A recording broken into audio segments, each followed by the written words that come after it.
So you have a Ruby fan animation for me? Yes, sir, I do. It's called Pitch. Ah, so this is a pitch meeting. I'm just gonna go to a different studio. Yeah, that makes sense. I'm a different character, so you have a Ruby fan animation for me? Yes, sir, I do. It's called Pitch. I've got it all right here.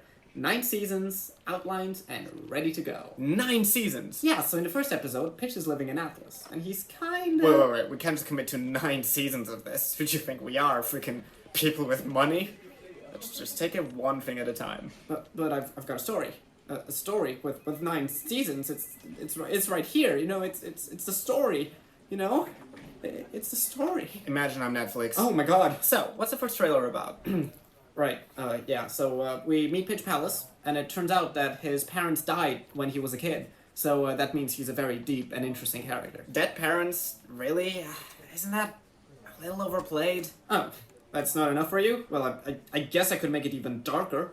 What? His parents died, and his limbs got chopped off. There you go, you sicko. I didn't... Are you happy now? Is it depressing for you yet? Should I add even more drama? I didn't... He's a deep and layered character, okay? Fine, okay. Keep the dead parents, jeez. Great. I am keeping that limb thing, though. That's actually pretty cool. Okay. So anyway, Pitch gets sent to a village full of Elysian knights, and they're all just walking around shooting. What are they shooting at? Things, definitely. They're definitely shooting at something, that's for sure. Wow. Right, so Pitch arrives standing on top of an airship for some reason, and then he takes a few seconds to pose in front of the moon, of course. Of course. Then he lands and absolutely demolishes the knights. But then he sees a little girl, and she's all alone and scared, and that makes him feel sad. How are we gonna get that across? So many close-ups, sir. Just all the close-ups, all the time. Ooh, close-ups are tight. They sure are, sir. We're gonna see nothing but those characters' faces going, ah, and, and mainly those two. Amazing. So, tell me about the girl. Her name is Canaria, and she's all scared and alone because her home got destroyed. Ooh, adding some little parallels. I like it. That's clever. I know, right? Which is why I'm gonna, make it not subtle in the slightest. I mean, I'm going to hammer home just how much Pitch relates to Canaria over and over and over again. Why? Well, otherwise, how will people know that I'm really smart? Fair enough. So what happens next? Well, Pitch decides to save her because he sees his past self in her because of how deep and clever the story is.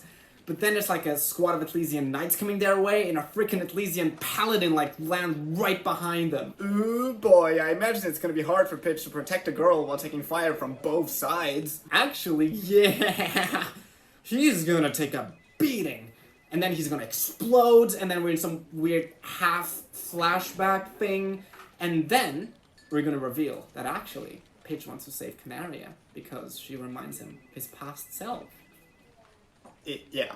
It's just a really clever and intelligent twist, right? I guess it... Are you crying? You're crying. So anyway, Pitch tries to save Canaria, but he collapses because he's really, really hurt, and Canaria is just completely helpless, and the paladin's approaching. So the paladin kills her? No, see, the paladin's actually off-screen for most of the flashback, so... Right, but... It's off-screen, and maybe its programming is defective, so it's not very efficient, or maybe time passes more slowly in the flashback, or maybe it's all a metaphor anyway, or maybe I need you to get all the way off my back about this. Oh, okay, let me get off of that thing. Thanks. So anyway, Pitch is really hurt, and he can't get up, but then he sees that Canaria is in danger, and so he gets up no problem. Why? Because he's determined now. Right, but he literally couldn't get up just a few seconds ago. But he's determined now. She's in danger. Was she not in danger before? Hey, shut up. So now it's time for the final fight. Pitch, dodges and deflects and jumps around the courtyard littered with the corpses of the knights. Oh, no. The corpses are gone.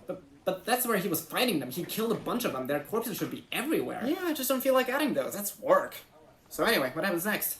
I imagine it's gonna be hard for Pitch to fight the paladin while exhausted. Actually, he's not exhausted anymore. That was a previous scene. He's fine now. Except when he's not. But, yeah, it's still gonna be really hard. He's gonna lose his aura, and then the paladin's gonna shoot a missile at Canaria, and Pitch is, gonna slowly get up and throw his sword to throw the missile, of course. And he has time for all that? Of course. Oh, very slow missile. Pitch destroys a paladin with a charged super shot that he had now, but didn't use for some reason, and, that's that. But then it turns out that Canaria's house caught fire, and she's very sad, which is really deep. Because of the parallel? Because of the parallel. So Pitch has this moment where he's sad because he couldn't entirely save her, but at least he can be there for her in the future. Which leads right to the start of Volume 1, where she's living with... Oh, I almost got you, sir. To be honest, I think it's a little ambitious for our first ever animation project. You know, maybe we should just scale it back, start small, take it one step at a time, and then we can see how far We will make all 9 seasons or else. Oh my god, fine, but it's not like we're a professional animation studio or anything. We don't even own the rights to Ruby, so it's gonna be very hard for us to commit to a project this ambitious. Actually, Soup. Revenge is easy, but I've got a higher cause. Can never anybody higher cause. Rebuild from ash to wood.